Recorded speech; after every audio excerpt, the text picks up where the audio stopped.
here, what has it been, 2 months? Yes. Right. And I know that he has been seeing patients already. We have him involved in the Cayman community. He went out and he spoke to a church men's group already, having just started with us.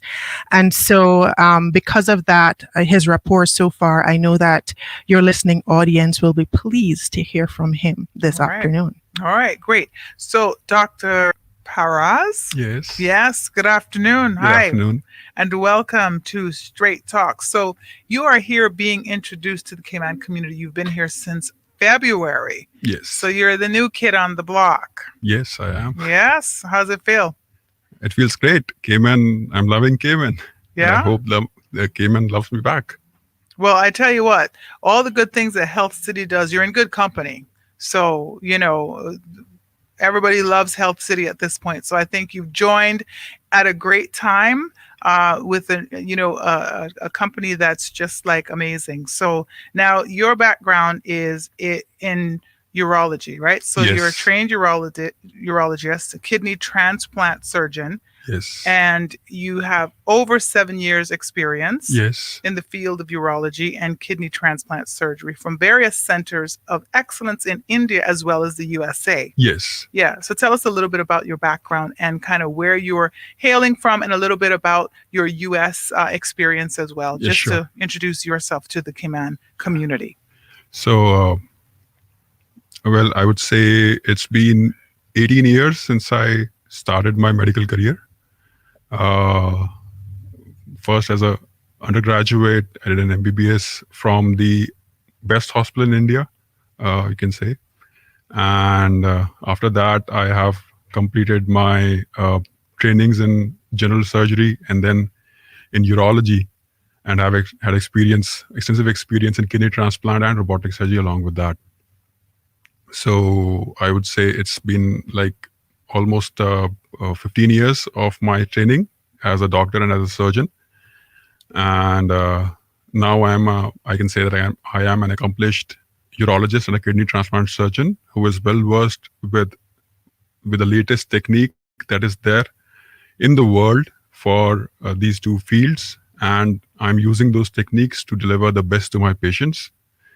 Um, so let me tell you something about robotic surgery. So I have had 1 year US experience in the robotic surgery and mainly robotic prostatectomy and its outcomes. So So explain to us a little bit of what it is first. Yes. Yeah. Okay. So what a robot does in a surgery? How we use a robot in a surgery? The robot is a two-part machine. One part is attached to the patient, and one part is somewhere the surgeon works on. So when the surgeon moves his hands or his fingers on one part, it it replicates the same movements inside the patient body by the second part of the robot. It happens. During this procedure, surgeon's hands are big. When a surgeon has to put his hands in the patient's body, he has to give a big incision on the patient, cut the patient open to the surgery. What robot does, it has small hands. Like the surgeon's big hands, the robot works with very small hands that can go inside the patient's body through keyholes. And once it replicates the surgeon's movements, it can do it with a very small incision and in a very effective way, because the surgeon's vision with the robot is magnified 5 to 10 times. He can see the structures better. He can differentiate between the affected part and the non-affected part better, taking out only the affected part and leaving the non-affected part behind. Also, the handling of tissues is much better with the robot, and the normal tremors or any untoward movements of a surgeon's hand is cancelled by the robot, which makes the surgery more precise, less bloody, more quick, and more effective for the patient. So in all, very with the advancement of technology, we have this extreme, if you say, driving a small car and driving a high luxury in car. So that is the difference between an open surgery and a robotic surgery, I would say. Okay. So And so kind of what was the ideology behind robotic surgery then? Is it because it's less blood, less of a so large that is the cut? natural evolution of a surgery. So initially we had, like, if you go 30 years back, we had only open surgeries there. Then 30 years back, there was advent of laparoscopy. Laparoscopy means keyhole surgery. We do only two or three small 1 centimeter, 2 centimeter incisions on the abdomen and do the surgery. For example, if you can think of cholecystectomy, that is gallbladder removal or appendix removal. It started with that. Then about 30 years ago, in 1991, kidney was started being removed with laparoscopic surgery, with keyhole surgery. But the problem with laparoscopy was the vision was two-dimensional. It took a longer time. The instruments are straight, which limits the movements of surgeon, and it's difficult to operate with laparoscope. So then it evolved into 3D laparoscopic surgery, and then to robotic surgery. So robot, what it does is it gives a 3D vision, and along with it, like I told you, it like simulates surgeon hands movement precisely inside the body of the patient. With laparoscopy, that precise movements were not possible, but with robot, that precise movements are not possible inside the patient's body. So a lot of places inside the human body are difficult to reach with the laparoscope, or even with the open surgeries. For example, the pelvis region, the lowermost part of the abdomen, which has the urinary organs, prostate and bladder, the gynecologic organs, the uterus, and also the rectum and GI organs. So for these organs, robot is a boon. It for an open surgery, it was like working in a deep space, in a gutter, with poor vision, with limited space to work at, because there's a ring of bone all around it which cannot be expanded. So we have to work in a limited space. With robot, because the hands are now miniaturized, so it becomes easier to operate in that space. So I mean, it's the best, I would say. Right. Okay. And so that's why you traveled to New York to get that experience, or what? Yes. Yeah. So in India, we started using robot, like I would say 12 or 13 years ago, but it originated in US. The place of origin is actually Detroit, where Dr. Mani Menon, who's a doctor of Indian origin, a urologist, who's staying and working in Detroit. He started this robot surgery about 20 years ago. And one of his first students is Dr. Ashutosh Tiwari, with whom I got a chance to see and learn the robotic surgery in New York. I was with him for a year in about 8 years ago, 7 years ago. Yeah. And not only one person, I have seen a lot of, I have experience of assisting and seeing many robotic surgeons, and then doing robotic surgeries myself over the past 4 or 5 years, I would say. Okay. Yeah. All right. And so you're coming from Dr. Shetty's hospital, actually in India as well, Yes. right? And you've been there for a few years. Yes. Yeah. And so what are some of the, I guess, similarities in terms of, you're pretty new here, so that might be a very premature question, but what are some of the kind of similarities of cases that you've seen kind of across the board? And I think we'll talk a little bit about men's health as well, because obviously a lot of what you do involves men's health. Yes. Yes. So I'm a urologist and an andrologist. So I take care of men's health and men's reproductive organs as well. Yeah. Okay. And so what's the difference? Like what are some of the similarities and the differences that you might have seen in India? So the diseases in the humans are same everywhere. So as far as the disease part and the surgical part is concerned, we in India also read the books written by the US or the UK doctors and surgeons and physicians. So we treat our patients reading those books only. We get experience with those books only, and we actually all of the world, the diseases are same, the management is same, the evolution is the same. We just have to keep us abreast with the latest in the in the technology and in the medication which is happening for different diseases, and follow that with our patients. So as far as the diseases and patient is concerned, so in India and here, it's just the difference in numbers that we see, but the diseases and the management is essentially the same. So I'm pretty much confident that whatever I'm doing in India, I would just have to replicate that here to give the best possible care that you can get in any international center. So, how many urologists are kind of on staff at Health City? Is it just you, or do you? It's just me. Okay, but you have a team that works with you.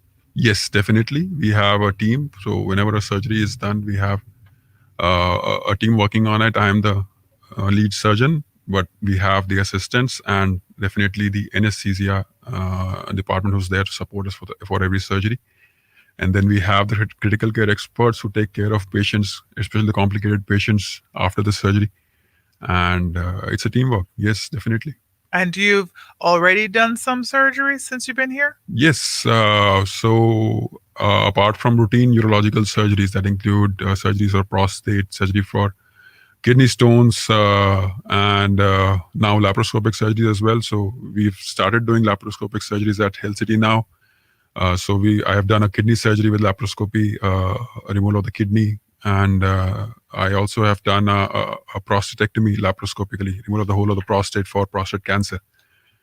And apart from that, we have a couple of complicated cases. One with a stone, which in the patient who had multiple ureters, like each one of us has two ureters, two thin tubes that take the urine from one kidney each into the bladder. So that patient had four ureters, two on each side.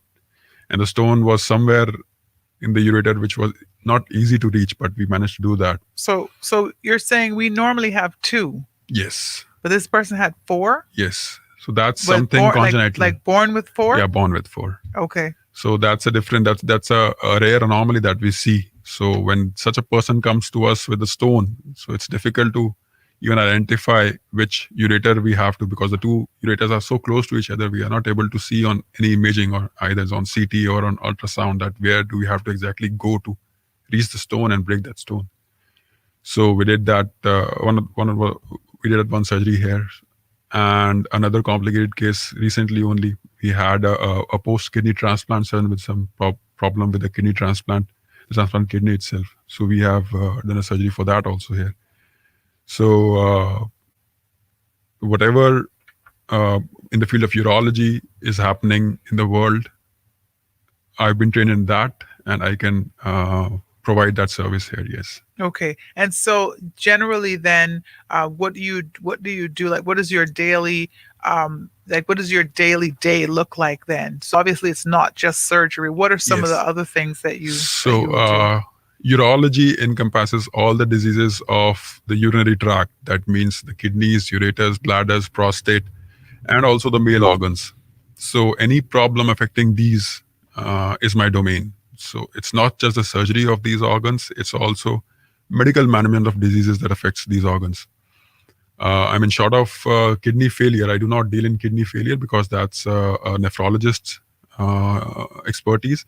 But regarding all other diseases, like any problem with urination, any problem with male sexual function as well, any problem with infertility of the male part, and so I deal with all of them. Many other diseases are treated with medications only. So I take care of all these things. Right. Yeah. But some of these are dealt with through surgery. Yes. Yes. Okay. And so it would be safe to assume that you're not just sitting around doing nothing, waiting for a surgery. You're kind of busy. You're kind of busy. So Tiffany, I just want to make sure you got stuff to do. So we will definitely continue the conversation with you. I want to bring it back to Tiffany just a little bit, the Global Sales and Marketing Manager over at Health City. Just talking about some of in the next few weeks, you're going to be bringing people on, right? Introducing them to the public. Those are people that are not necessarily new. Those are people that are on staff. He's just introducing to the public. Yeah. No, we actually have another new doctor who we're sneak peek for next week, Okay. who are bringing on a pediatric cardiologist Okay. that has recently joined our team. So there are so many things happening at Health City. We just celebrated our 7-year anniversary. I know Shamari and Dr. Benoit were in studios with you, or was it Shamari?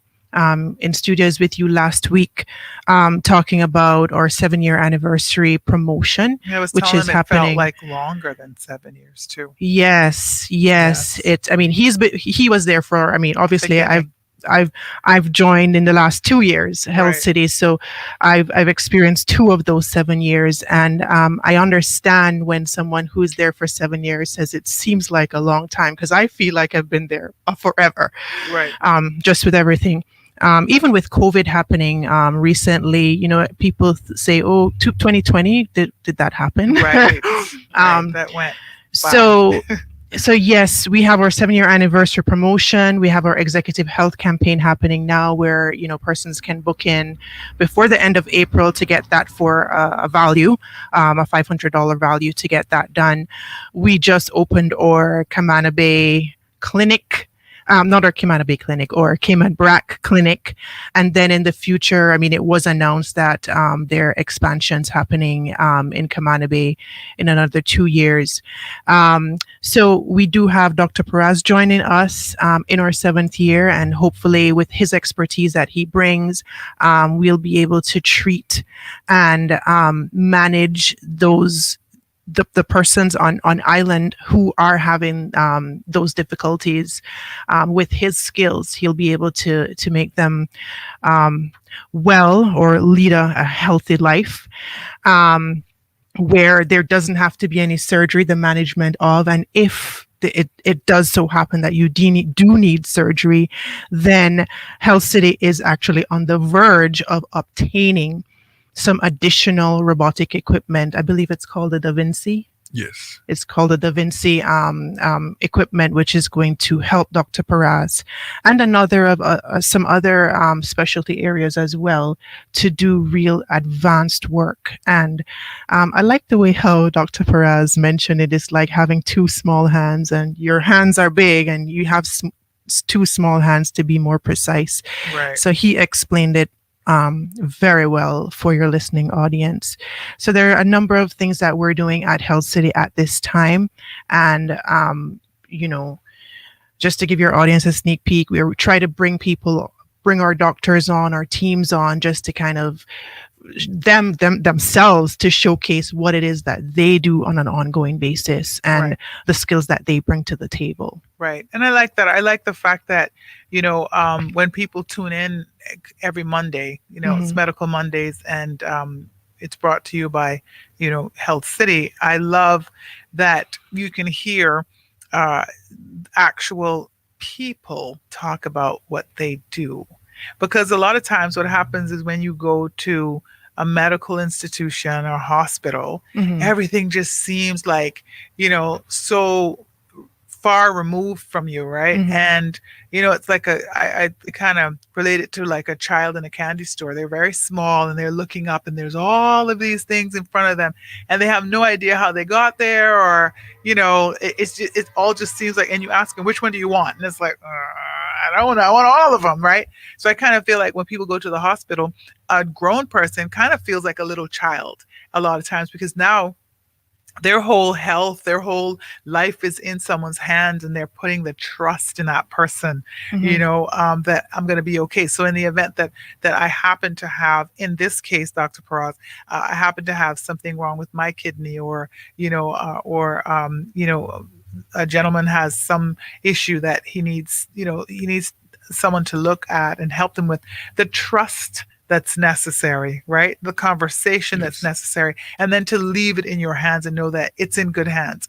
And so I think just being able to hear and feel that, this is a real person talking to you, and this is a real person that actually exists over in this big place, this Health City, so that when you walk in there, you're not intimidated with, oh my goodness, I'm going to go behind those doors and then what's going to happen. So I kind of like the whole series of really being able to hear from your healthcare professionals about what they do. I think it's very, very it's very real, and I like it. So I hope that the listeners also kind of understand my sentiments, but also feel the same. When they tune in on Mondays and they hear about all the great things going on at Health City, because it is great things going on there. Yes, Yeah. yes, and we hope we're not here to disappoint anyone. We're here to bring awareness. There are persons who are not aware of some of the specialties that we offer, and so we want to shine a light and let them know. If you're having issues in this area, you don't have to fly out of Cayman.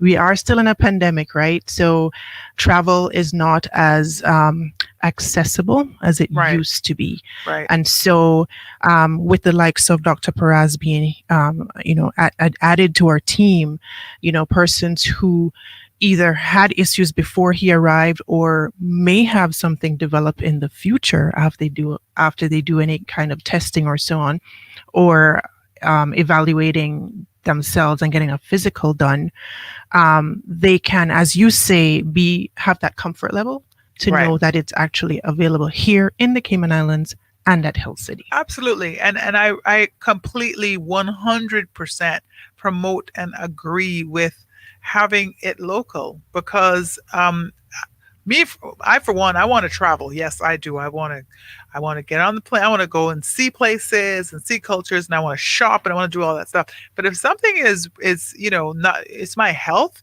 I Mhm. much rather know that I can put my faith in a local institution to take care of me, because this is where I'm from.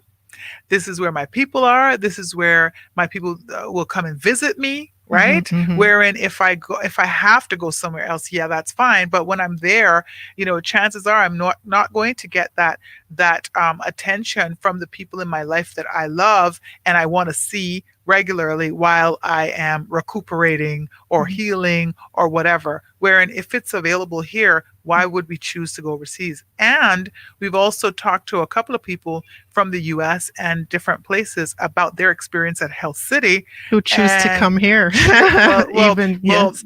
yeah, and in some cases they hadn't chosen, they ended up here, but the comparison was amazing, and even cost wise. So Yes. there's that. We will be continuing this conversation with Tiffany Dixon Ebanks from Health City, as well as Dr. Powers. You don't go anywhere. We're going to talk some more about some special areas of interest for Dr. Powers, as well as some, men's health information. And then I think, Tiffany, I'd love for you to go over that executive health check promotion thing that's going on, because I Mhm. think everybody who has not gotten one needs to get down there and help to Health City to get that done. Right? Definitely. So we'll be back with more right after these messages. You stay tuned. This is Straight Talk, your Drive at 5 show. And today we're not talking politics. We're going to take just a little break because the whole Cayman is talking about politics. Today we're talking Medical Mondays as usual. It's brought to you by Health City. This is Catherine Tyson, your host. I'll be back with more. Stay tuned.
endoscopic procedure for stones as high as up in the kidney itself. So earlier it was limited to ureters and bladder. Now even if the stone is the kidney, we can take our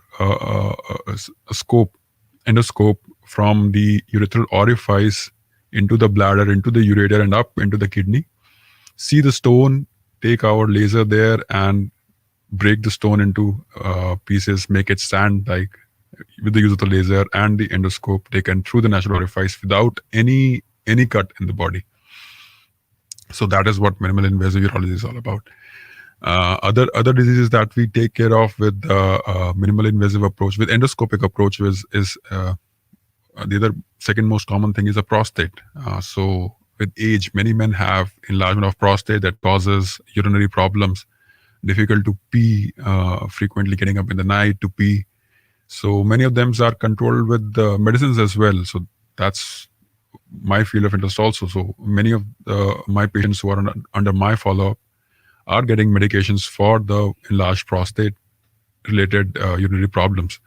But when the medicines are not effective, or medicines, the prostate grow beyond the medical management, then we need to operate on them. So again, we use the natural orifice, the endoscopic procedure, to remove the enlarged part of the gland. So that can be done with different ways. So most common way is to use an electric current, but now we can do it with the laser as well. And we are in the process of getting the equipment for doing that as well.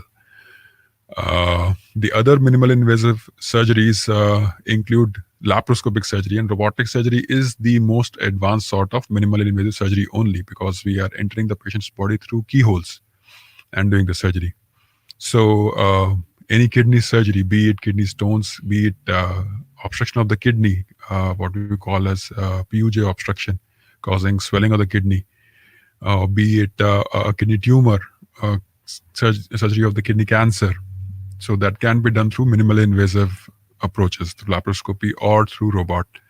So earlier with kidney cancers, if a kidney had a cancer, we had to remove whole of the kidney. But now with these modalities, the tumor is small and we can preserve the blood supply to the rest of the kidney. We can just take out the tumor and leave the remaining of the kidney behind.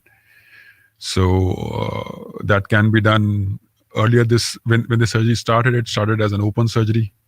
But now with the help of robot, most of the surgeries in the US and Europe, I believe, are done through robotic means only. And once we have it, we can provide the same service to Caymanians, and they don't have to fly anywhere to get that service. Okay. Regarding other tumors as well, for bladder tumors, for ureteric tumors, for prostate tumors. So everything is now being done with a minimally invasive approach. For bladder, we have endoscopic approach that takes care of all the superficial or low-grade bladder tumors, bladder cancers. For advanced bladder cancers, when we need to take out the whole bladder, robot is what is happening now in most part of the world, in US, in UK, and in India as well. Now we're doing the surgery with the robot. That's what minimal invasive surgery is all about. So when an open surgery takes, for an open surgery, a patient has to stay like 5 days or 6 days in a hospital. With endoscopic surgery, it's just 1 day, or maybe even daycare procedures can be done. Okay. And when it is done with laparoscopy or with robot, the duration of surgery will be decreased by at least 3-4 days as compared to open surgery. Okay. All right. Now, I also see some so this was kind of the urological cancer treatment you were just talking about as well? Yes. Yeah. And so I see kidney, prostate, urinary bladder, testicular, yes, penile cancer management, all of that stuff that you deal with that. Yes, definitely. Okay. And the urological stone treatment. Yes. The kidney stone, ureteric. Yes, the kidney stones, and when they so ureters are thin tubes that drain urine from the kidney into the bladder. So the stone that forms in the kidney sometimes drops into the ureter, and that's when it causes pain, severe agonizing pain. Only those persons who have had a pain can really tell you that how severe that pain is, and that all can be dealt with through a minimal invasive approach, through endoscopically mostly. Okay. Now, I'm familiar with a person who had kidney stones, but the kidney stones had it seemed like they had fused together and became, I don't know, maybe So I'm, yes, yeah, so that makes sense what I'm saying? yes, Yeah. so when the stones stay in the kidney, they do not drop down to the ureter. They tend to enlarge over the time, or even uh, they take the shape of the kidney calluses. So it looks like a bit of a stag horn, like the horns of a stag. So we call them staghorn calculus actually. Okay. So those who have such big calculi, they also can be managed with minimal invasive approach, not through endoscope, but with a small incision on the back, one or two small 1 centimeter holes in the back, through which we directly go to the stone, break them into pieces, and take the pieces out. So that also can be done now minimally invasively. Yes. Okay. All right. Because I know what had happened was they were waiting. They said it was too big to pass through. There was like a tube that was put in through the back, and it was draining. It was a whole thing. It was quite a long time ago. So maybe things have changed over time as well. Like advanced So things occurred. yes, the treatment is based on patient. For each patient, we have to make the treatment to suit that a person and the disease he has. So stones may have certain complications during which the treatment becomes a little different. So it depends on case by case basis. Okay. Yeah. Okay.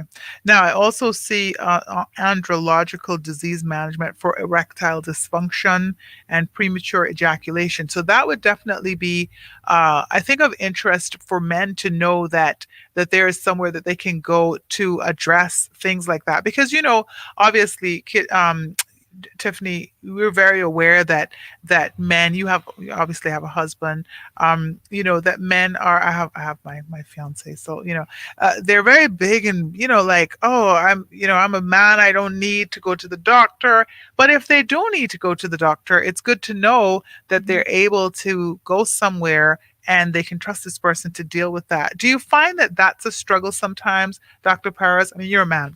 No, Tiffany and you and I have you between us, but yeah, it makes sense what I'm saying, right? Yes, Let's I being talk a a little man bit about can that. relate to that feeling. Okay, So it's difficult for us to seek for help. right. That's true. But see, it's only thing I can say. It's no harm in asking for help. I mean, if you feel there is a problem, many times men won't admit to it, but if you feel there is a problem, if your partner feels there's a problem, there should be no hesitation in seeking help. And it's all confidential. I mean, you can come in alone or you can come in with your partner. Nobody else is going to know about it. uh, it's more of a discussion than of a treatment. So we need to discuss what the problem is and to treat with some medications. Right. That's mostly what is required in such cases. Okay. Sometimes when the medications are not required, only a healthy discussion is what is required in such cases. So Yeah. just drop the hesitation and feel free to contact anyone. Right. Because leaving it alone sometimes in any situation, when you leave a concern alone, sometimes it can actually get worse. Yes. Yeah. So definitely. So that's something that you also Yes. deal with. And that's been a very sensitive, I can imagine it's been a very sensitive area of your career. Yes? Yes, but with whatever I've learned in the training that I have had, uh, we drop the sensitive part of it. I mean, when we are sitting with the patient, we are open about everything, Okay. so that the patient comfortable. Patient feels comfortable telling us everything exactly how he feels, and that is the only way that we can understand and manage the problem that is there. Okay. All right. So, in terms of men's health, you did do something. Tiffany had mentioned with the charity outreach where you Yes. spoke with a group of men. Let's talk a little bit about that. Yes. So one of the major concerns with men's health is prostate. So that's what I talked to the people about at that meeting. Prostate is a universal men's problem actually. With age, almost 50% of men have their prostate increased in size, and In about 20-25% of those, it causes problems. It causes difficulty in urination. Men have to strain a lot to pass urine. They may have to get up at night frequently to pass urine. Sometimes they feel they are not able to completely empty their bladder, and they have to go again and again to pass the urine to feel to be able to be satisfied with that. So the major uh, organ that we talked about at that meeting was prostate enlargement with age, prostate cancer, and infection of the prostate. So the urinary problems in young men, which happen to prostate, is because of prostate infections, which can be treated easily with medications. You just need to meet a urologist for that. You can come to me if you have any problem with the urination, and we can look into your prostate or any other problem that is causing problem with your urination. Right. Regarding prostate cancer, so many men are Caribbean is second in the world as far as the incidence of prostate cancer is concerned. So a lot of men above the age of 50, they have that probability of getting prostate cancer. I would say 1 in 10 almost. They have prostate cancer at some point in their life, actually. I mean, when it comes at 80 years of age, we may not do anything to treat it because it's a very slow growing kind of a disease which may not affect you. But if you are young and if you are having that sort of disease, then you have to have some treatment for that so that it does not affect your life in the long run. So we do screening here for prostate cancer since it is so prevalent. And in fact, having a family history of prostate cancer makes you 3 times or even 5 times more likely to have prostate cancer than the general population. So we have screening for prostate using a blood test called PSA test with ultrasound, with MRI, and a biopsy, prostate biopsy, which you can do with ultrasound guidance now to see exactly where you're going in the prostate and to take proper biopsy from the prostate without any pain, because we do it in a daycare setting only. Morning a person has to come, and by evening he goes back home without any pain. That procedure happens for the person. So that's a new thing. I think that's one more thing that I'm bringing with me onto this island: the ultrasound guided prostate biopsy. Okay. For the screening of prostate cancer. Yes. Okay. All right. And so, so you mentioned that the Caribbean is very, very high in terms of incidence of prostate. Is there any reason why that is? Reasons we are not very sure, but definitely the trends that have been seen are in people of African descent. It is more common as compared to Caucasian or Asian population. So in US, if you say, or in North America, also the studies that have been done, they say that ethnicity plays an important role in the incidence of prostate cancer. Okay. So that's perhaps one of the reasons why it is common in the Caribbean as well. Okay. So you'll suggest in terms of screening anyone over 40, or is it over 50? What is your yes, strong so suggestion? if a person does not have any family history of prostate cancer, then it's safe to wait till 50 years of age to start screening. Okay. But if someone has a history of prostate cancer, we start the screening at 40 years of age. Okay. And like I told you, the people of African descent, they have more chances of getting it. So for them, I personally advise to start at 45. Yeah. Okay. So about 45, if you haven't done it and you're 45 or older, you should go get it done. Yes. It's definitely, and it's something that you suggest that they do yearly. It's an annual thing. Yes, yearly after the appropriate age. 45, yeah, yeah. it's best to be done. All right, but if you have a history of it, then you can get it done before that. Yes. Yes. Okay. And so so I'm looking at also renal replacement therapy procedures. That's also one of your special areas of interest. Kidney transplantation, surgery, Yes. AV fistula creation, CAPD catheter placement. And I want to Yes. ask you, before you talk to us about those areas, how in terms of a kidney transplant, I'm wondering if it's because you hear about people being on the list, right? And for a kidney transplant, is that more of finding a match, but then it's easier in a smaller community like this that you do if you need a transplant, that it would be easier to kind of find your match maybe from a family member, and it's an easier procedure. Okay, so let me start with renal replacement procedures. So what does Okay. that mean? Renal replacement means when a person's kidneys are not functioning, he has kidney failure, then he needs renal replacement. Replacement in terms of dialysis or in terms of a new kidney. Okay, so when he needs a dialysis, he needs an access in the body for him to be attached to dialysis machine so that the machine can perform dialysis on him. So this access, making that access is a surgical procedure. That is an AV fistula or a graft or a CAPD catheter that we have to place in the abdomen of the patient for him being able to go on a dialysis. So these are the surgical procedures that I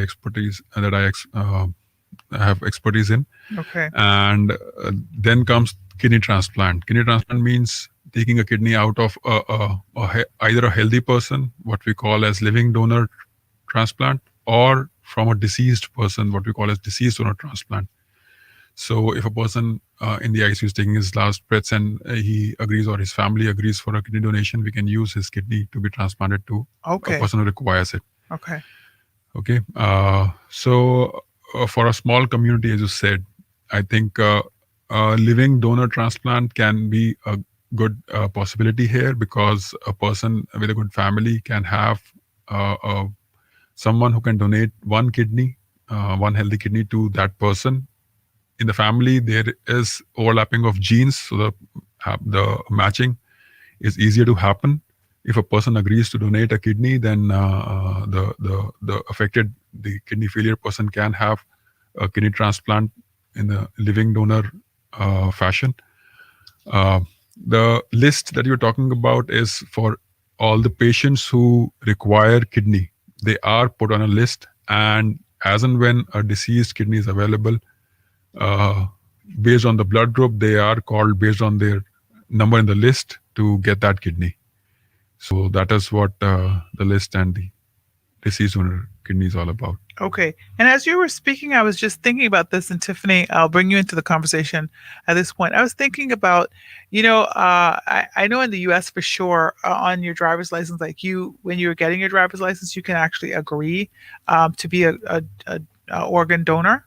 So in the event that you're in an accident, like you're actually agreeing for if you have any viable organs to be used.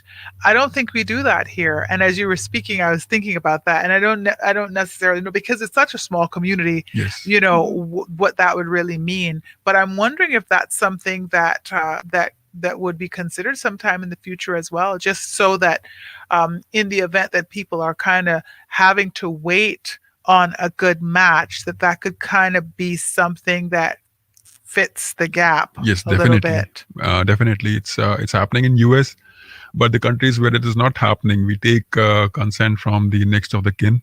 Okay. So if the family or next of the kin, if they agree for it, then we go ahead with that. Yeah. Oh, really? So you do that? Yes. Oh, okay. So you do that in instances. India. In India, we Oh, usually in India. Okay. in So this way. Okay. So we are still,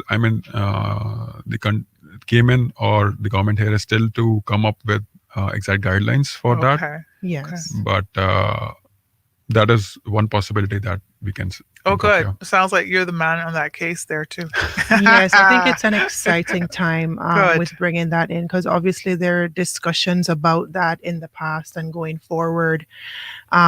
So just want to make sure that your listening audience knows that this is something to come. Right.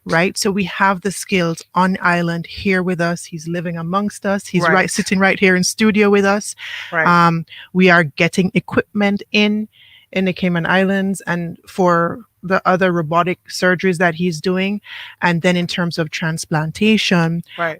there are things that have to be put in place in order to be able to utilize those skills. But until those skills can be utilized, Dr. Perez has a wealth of knowledge in as he mentioned earlier, a wide range of different skill areas, which I'm sure that if Dr. Benoit was here, as we had planned for him to be here, he would have said that's the reason why we hired Dr. Faraz. We brought him here to be a part of our team. So we're not doing it yet, but he's able to do it. He's able, yes, okay. definitely. So he's in place. Wow.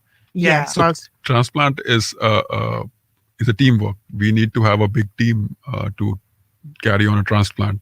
So the team will fall in place with time, I believe. That's what Dr. Benoit and the other management staff, the leadership, the leadership have told me about. Foresight. Okay.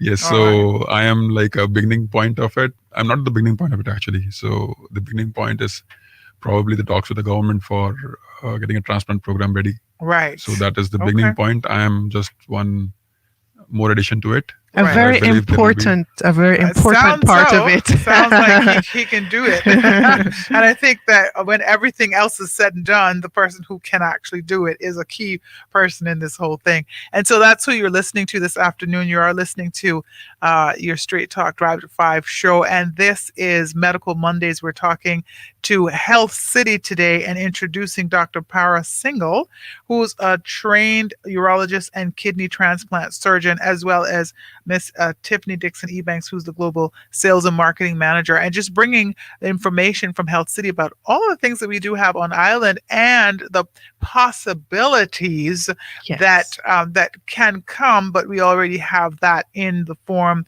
of Dr. Paras. So it's just like I said, I really do appreciate anything that can happen on island versus having to go away and leave your loved ones behind while you're trying to get yourself in order health-wise and medically, because that's just one other area that you don't have to worry about. Yes. Now, Tiffany, before we end the show this afternoon, tell the listening audience about this executive health check promotion. Yes, that they must get. Yes. So, thank you so much, Catherine. So before the end of April, we have a promotion going to celebrate our 7 years of caring for the Cayman Islands. Of only $500 for an executive health check, which is really a comprehensive test from head to toe of everything, your numbers, your heart, you talk about it all the time. Absolutely. I know we only have like 1 minute left. So I just want to let your listeners know that we have this special promotion celebrating our seventh anniversary. If you book that in before the end of April, you'll get that value. And for a check like this, just to compare with other countries in the world, to get a comprehensive health check like this would cost you something like $2,000 average dollars, right? Right. So you're really getting a good deal. Obviously, in the Cayman Islands, we do have insurance coverage, and a lot of persons, depending on the package that you have, there's a wellness portion that can go towards that. Right. So it just depends on which health insurance plan you're on. Right. But don't miss out on the opportunity. Yeah. If you would like to book an appointment, you could call us at 640-4040 or send us an email at info@healthcity.ky. Well, I'll tell you what. So that's before the end of April. So it's probably like an $895 service for $500, or the one that's I think $1,000 or something for $500. So it's really a great opportunity. But I can tell you this too. Yesterday I was at brunch with my daughter and her guy, and they went, because of course, I tell everybody that I meet, go get this done. And they were raving about it. So you all might want to just book a Medical Monday to sit down with those two people. They were talking about how amazing that experience was. Yes. It was seamless, that the staff knew exactly every single person. He said it might have been like 10, 12 of them, but the staff knew exactly who was what and where they went and why they were here and where they need to go. And they were just raving about it. And there are two young people that were just like, you got to get this thing done. You get all the results, in one day. and they lived in New York, and they're just here kind of like the COVID sabbatical thing. Right. And they said if they did something like that in New York, that'd have been You'd have to easy wait. 3,000 plus. You'd have have to wait. Yes. Plus, you wouldn't get that kind of care. So just letting you know, another plug for that. So 640-4040, call them. You have to get your executive health check. Thank you so much, Tiffany, for coming this afternoon. Thank you, Dr. Paras, and thank you for being here. I'm always thanking the doctors for being here with us. We appreciate what you brought to our community, and we look forward to talking with you again. Thank you. Thank you, Kathleen. Thank you. And Our thanks pleasure. for being able to just, just jump in and give us all that information. It was really, really great to sit here this afternoon. I hope the listening audience has really also, got a wealth of knowledge about some of the things that's happening in Health City, and to know that, we're in good hands. Absolutely. This is your Straight Talk Drive at 5 show. This is Medical Mondays. It's brought to you by Health City. Every Monday, unless it's a holiday, you can find Health City in here talking about some great things. So next week, they'll be bringing another staff member, and I think it's a new person coming as well. So Yes. that's what we're doing here with Health City on Mondays. Thank you so much for joining me this afternoon. I trust you're almost home. If you're not, well, you're almost there, and you have a great afternoon, great evening with your family, and I will talk with you again tomorrow when it will be Hot Topics Tuesday. And trust me, ladies and gentlemen, it will be hot topics, because I think tomorrow we might just have to talk about politics again. Take care and have a great afternoon.